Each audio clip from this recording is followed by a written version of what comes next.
வணக்கம் சோதர நண்பர்களே. 2024 ஆகஸ்ட் மாத கிரக அமைப்புகளின்படி துலாம் ராசிக்கான பலன்கள்.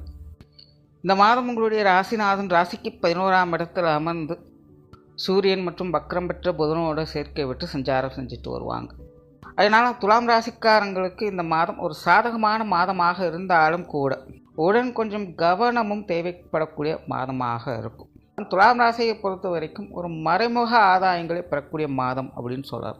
ஒரு பக்கம் சந்தோஷம், மகிழ்ச்சி, உங்களுடைய நீண்ட நாள் எதிர்பார்ப்புகள் பூர்த்தி ஆகுது போன்ற விஷயங்கள்லாம் அமைஞ்சாலும் கூட இன்னொரு பக்கம் அதற்காக நீங்கள் கொஞ்சம் அலைச்சலையும் விரயங்களும் செலவுகளையும் பண்ண வேண்டியதாக இருக்கும். ஒன்றை கொடுத்து ஒன்றை பெறக்கூடிய தன்மையில் தான் இந்த மாதம் துலாம் ராசிக்காரங்களுக்கு வேலை செஞ்சுட்டு இருக்கும். அதனால் துலாம் ராசிக்காரங்களை பொறுத்த வரைக்கும் எதுவும் சுலபமாக கிடைக்கிறதில்ல. ஆனால் கிடைக்கக்கூடிய விஷயங்கள் எல்லாமே ரொம்பவுமே நல்ல விஷயமாக இருக்கும் அப்படிங்கிறது ஒரு நல்ல விஷயமாக இருக்குது. துலாம் ராசிக்காரங்க இந்த மாதம் முழுவதுமே கலகலப்போடும் உற்சாகத்தோடும் காணப்படுவீங்க. உங்களுடைய எதிர்காலம் குறித்து சில திட்டங்கள் வகுத்து அதில் செயல்படுத்தவும் செய்வீங்க. சிலருக்கு எதிர்பாராத பொருள் வரவுகள், பண வரவுகள் போன்ற விஷயங்கள் கைகூடுவதற்கான வாய்ப்புகள் அதிகம் உண்டு. அதே போல் ஆடை ஆபரண சேர்க்கைகள், பொன்பொருள் சேர்க்கைகள் போன்ற விஷயங்கள்லாம் அமைவதற்கான வாய்ப்புகளும் இருக்குது. அதே போல் துலாம் ராசிக்காரங்க கொஞ்சம் தேவையில்லாத விரயங்கள், செலவுகள் போன்ற விஷயங்களும் கொஞ்சம் கவனம் எடுத்துக்கணும். யதார்த்தமாக ஒரு பொருள் வாங்க போவீங்க, அங்கே போனதுக்கப்புறம் எல்லாம் நல்லா இருக்கே அப்படின்னு சொல்லிட்டு 1க்கு 2 பொருளுக்கு வாங்கிட்டு வருவீங்க. அப்புறம் அது வேஸ்ட்டாக சும்மா கிடக்கும். ஸோ இந்த மாதிரி கொஞ்சம் தேவையில்லாத விரயங்கள், செலவுகள் போன்ற விஷயங்கள் மட்டும் கொஞ்சம் கவனம் எடுத்துக்கோங்க. சொத்து சுகங்கள் வகையில் மறைமுக ஆதாயங்கள் அப்படிங்கிறது செயல்படும். அதே போல் சொத்து சுகங்கள் வகையில் ஒரு சில முக்கிய முடிவுகளை எடுக்கக்கூடிய ஒரு காலகட்டமாகவும் இருக்கும். இருக்கலாம், வீடு கட்டலாம், நிலம் வாங்கலாம் அப்படிங்கிற சிந்தனைகள் அதிகரிக்கும். ஆனால் இருக்கிறத கொடுத்துட்டு புதிதாக வாங்கலாம் அப்படிங்கிற சிந்தனைகள் இறங்குவீங்க. ஏன்னா ரொம்ப நாளாக அந்த வீடோ நிலமோ சும்மாவே கிடக்குது, அதை கொடுத்துட்டு வேறு மாதிரி ஏதாவது ஒரு விஷயங்கள் ஈடுபடலாம் அப்படிங்கிற மாதிரியான சிந்தனைகள்லாம் அதிகரிக்கும். சிலருக்கு இந்த வீடு வாகனங்களை பழுது பார்க்கக்கூடிய அமைப்புகள் அப்படிங்கிறது உருவாகலாம். ஸோ இப்படி இந்த சொத்து சுகங்கள் வகையில் மறைமுகமான ஆதாயம் அப்படிங்கிற வகையில் செயல்பட்டு இருக்கும். தேவையான விஷயங்கள் தான், பட் அதுக்காக கொஞ்சம் தேவையில்லாத அலைச்சல்களோ விரயங்களோ செய்ய வேண்டியதாக இருக்கும். பொருளாதார ரீதியான விஷயங்கள் ஒரு சாதகமான நிலைகள் இருந்தாலும் கூட துலாம் ராசியை பொறுத்த வரைக்கும் கணக்கு வழக்குகளில் கொஞ்சம் கச்சிதமாக இருக்கிறதே நல்லது. சமீப காலமாகவே இந்த துலாம் ராசியை பொறுத்த வரைக்கும் இந்த காசுபண சமாச்சாரங்களில் கவனக்குறைவுகள் அப்படிங்கிறது ஒரு பிரச்சனையாக இருக்கும். அவங்க தெரிஞ்சு செய்யக்கூடிய விஷயங்கள் எல்லாம் அவங்களுக்கே தெரியாமல் பின்புலத்தில் ஏதாவது ஒரு விஷயங்கள் நடக்கலாம். அது உங்களுக்கு பிற்காலத்தில் அது தெரிய வரலாம். அதனால் இந்த காசுபண சமாச்சாரங்கள் அப்படின்னு வந்துட்டாலே இப்போதைக்கு துலாம் ராசிக்காரங்க கொஞ்சம் கவனமாக கையாளுறது அவசியமாக இருக்கும். ஒருத்தரை நம்பி பணம் கொடுப்பதில், ஒருத்தரை நம்பி பணம் வாங்குவது, இது எல்லாத்தையுமே கொஞ்சம் யோசித்து செயல்படுறது நல்லது. தவிர்க்கவே முடியாத சூழ்நிலை அப்படிங்கிற பட்சத்தில் மட்டும் இதை ஈடுபடுங்க. முடிஞ்ச அளவுக்கு அந்த விஷயங்களை தவிர்க்க முற்படுங்க.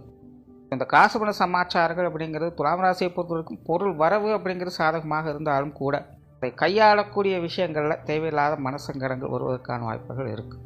அதே போல் இந்த தொழில், வேலை, உத்தியோகம் சார்ந்த விஷயங்களும் கிட்டத்தட்ட அப்படி தான். என்னதான் விஷயங்கள், காரியங்கள், சாதகமான நிலைகள் ஒரு பக்கம் வேலை செஞ்சுட்டு இருந்தாலும் இங்கேயும் ஒரு மறைமுக ஆதாய அமைப்புகளில் தான் எல்லாமே செயல்பட்டு இருக்கும். ஒரு பக்கம் தொழில், வேலை, உத்தியோக ரீதியாக சின்ன சின்ன மாற்றங்களும் முன்னேற்றம் தரக்கூடிய விஷயங்களையும் பார்த்துட்டு வந்தாலும் கூட இன்னொரு பக்கம் ஏதோ ஒரு வகையில் மனக்குறைகள் ஏற்படும் வகையான விஷயங்களை பார்க்க வேண்டியதாக தான் இருக்கும். ஸோ கொஞ்சம் அட்ஜஸ்ட் பண்ணி போக வேண்டியதாக தான் இருக்கும். இப்போ இந்த மாதம் பார்த்திங்கன்னா இந்த வாடிக்கையாளர்கள் சம்மந்தப்பட்ட விஷயங்களும் கொஞ்சம் அட்ஜஸ்ட் பண்ணி போக வேண்டியதாக இருக்கும். சிலருக்கு இந்த உத்தியோக ரீதியாக பணியிட மாற்றங்கள் போன்ற விஷயங்கள்லாம் ஏற்படலாம். இல்லைனா ரொம்ப நாளாக வேறு இடங்களுக்கு மாறணும் அப்படின்னு ட்ரை பண்ணிகிட்ருக்கேன் அப்படின்னு நினச்சிட்ருக்கேன்னா இப்போ நீங்கள் ட்ரை பண்ணும்போது அதற்கு உண்டான பலன்கள் அப்படிங்கிறது நல்லபடியாக இருக்கும். ஸோ துலாம் ராசிக்கு இந்த தொழில், வேலை, உத்தியோக ரீதியாக ஒரு மாற்றம் பெறக்கூடிய அமைப்புகள் அப்படிங்கிறது இந்த மாதம் நல்லபடியாக வேலை செய்யுது. அதே போல் இந்த வெளியூர் மற்றும் வெளிநாடு சம்மந்தப்பட்ட விஷயங்கள் ரொம்பவுமே சாதகமான நிலைகளில் இருக்கும். குறிப்பாக இந்த வெளிநாடு யோகம் அப்படிங்கிறது துலாம் ராசிக்காரங்களுக்கு ரொம்பவுமே சாதகமாக இருக்குது. குறிப்பாக இந்த உத்தியோக ரீதியாக, தொழில் ரீதியாக வெளிநாடு சம்பந்தப்பட்ட விஷயங்கள் அனைத்துமே நல்ல முறையில் கை கொடுத்துட்டு வரும். மாணவர்களுக்கு கல்வி மற்றும் வித்தை சார்ந்த விஷயங்கள் முயற்சிகளுக்கு ஏற்ற நற்பலன்களை கொடுக்கும்.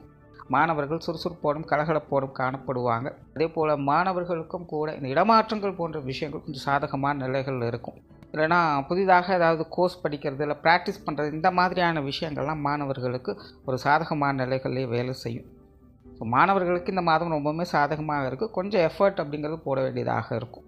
குடும்ப விஷயங்கள், காரியங்கள் சிறப்பாக இருக்கும். இருந்தாலும் தனிப்பட்ட முறையில் குடும்ப விஷயங்கள், காரியங்கள், ஈடுபாடுகள் அப்படிங்கிறது சற்று குறைவாக இருக்கும். இருந்தபோது குடும்ப விஷயங்கள், காரியங்களில் பெரிய அளவில் பாதகமான சூழ்நிலைகள் எதுவும் இல்லை அப்படிங்கிறதுனால குடும்பத்துக்குள்ளே ஒரு சாதகமான அமைப்புகளை எதிர்பார்க்கலாம். மற்றும் குடும்ப உறவுகள் வகையில் பெற்றோர்கள், உடன்பிறப்புகள், கணவன் மனைவி உறவுகள், குழந்தைகள் சம்மந்தப்பட்ட விஷயங்கள் இது அனைத்துமே பார்த்திங்கன்னா ஒரு வழக்கமான நிலைகளில் தான் எல்லாமே செயல்பட்டு இருக்கும்.